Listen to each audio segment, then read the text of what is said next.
My story is a long one, so I hope you have time. It all started my sophomore year of college. I had a friend, Michael, who I liked. We're gay. Between classes one day, him and I somehow got to the topic of paranormal events. The correlation between our experiences was phenomenal. Strange occurrences in our childhood, from seeing shadows, and eyes and creatures in the dark.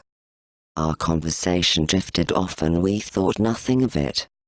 A few days after, he comes to me, obviously troubled. He claimed to see symbols, double moons, planetary signs, etc. in a golden color everywhere. I of course thought he was hallucinating. I mean, who sees that shit other than lunatics? That's not where it stopped though. In a matter of hours he had called me, saying there were voices. The voices said they were angels. He babbled on for a few minutes about how he was going to set up an appointment with a psychiatrist, perhaps see what was wrong with him. Then he mentioned an all too familiar name. John Dee. A 16th-ish 17th-ish century occultist that had documented supposed messages from angels. After a few trips through Google, I saw that the symbols Michael had seen were marks of John Dee. One that stood out was the sign of everything. A circle with a dot in it, and attached below an inverted cross. I drove to his place immediately. After a hurried explanation, we sat in silence for a while, taking it in. Was he crazy? Or was I? We didn't talk about it again for a while. At least until Neil spoke. I still remember the day. We were walking around campus, minding our own business and such. Then he leans closer to me and tells me the following. He had gone into too much research about the occult. He had been meditating, and had astral projected the day before for the first time. He said he's been taken to a gate, of massive proportions. It was huge. There he met a woman, described as the most beautiful creature in existence. She smiled at him and said, "I am Ewell Michael." After that I was dumbfounded. What had my friend/secret love gotten into? Is he okay? Why? Just why? That was my question. He told me of the gate next, and what was behind it. A great, trans-dimensional entity, known only as the timeline. A record of every event that has occurred in the universe, from the Big Bang to the present day.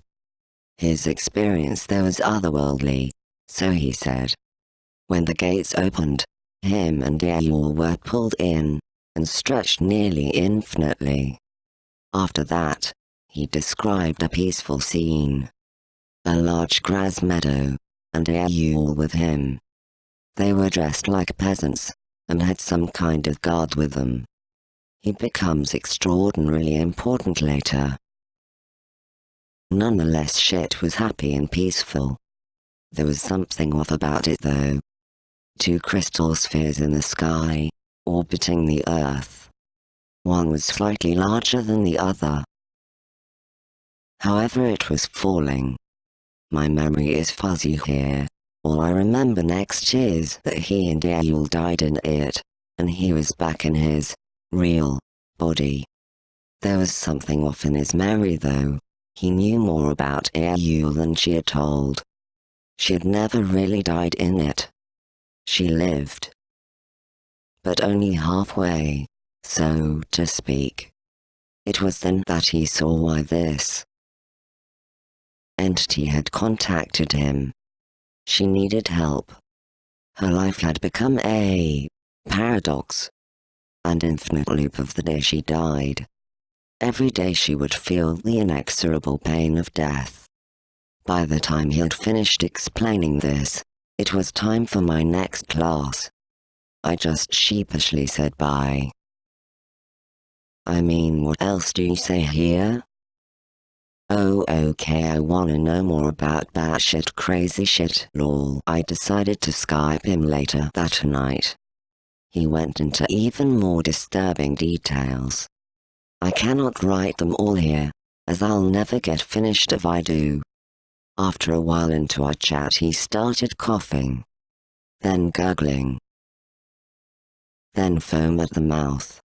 I sat in front of the screen, horrified. As I was dialing 911 he stopped and stared at the webcam. In the cruelest voice, something spoke. But not just one, multiple. Like a metallic choir of the dead. They rambled on, switching from some weird language to sorts of prophecies. The return of the crystal worlds. The benediction war of the angels and demons. I sat in tears, unsure if it was a terrible joke, a mental condition, or something really from the beyond. After half an hour they ceased speaking. My Michael was back. He was sweating badly. He began to describe in gruesome details what he saw. 22 angels. In a circle, speaking simultaneously. He went on to say that the angels were the true evil. I didn't sleep that night. I'll leave you with this for now. Whether you choose to believe it or not, I don't care. I'd like to start out by telling a little about myself. I am a 25-year-old female. I live a borderline troubled life, as I am having to deal with an alcohol addiction. I used to be a lot worse, but after a few years of rehab, I am able to control it to an extent. My mother died when I was only 8. My dad struggled with taking care of my sisters and I after she passed, and I turned into a bit of a problem child during my teenage years. I got involved with the wrong people, skipped school a lot, and began drinking and using drugs in high school. After dropping out and living alone on the streets, I was finally forced into a rehab program by my family members. I spent a few years in and out of this program, and that is where I met my boyfriend, Dale. Dale was a much older man. He had 15 years on me. He also struggled with alcohol, but he had another problem too. He had been in and out of jail for numerous things. Vandalism, shoplifting, and assault are among the few of the things he had spent time behind bars for. However, when I had met him he was pretty clean and hadn't been in trouble with the law for a couple years. When we first met, he was practically begging me to go on a date with him. I was hesitant, just because of his past alone.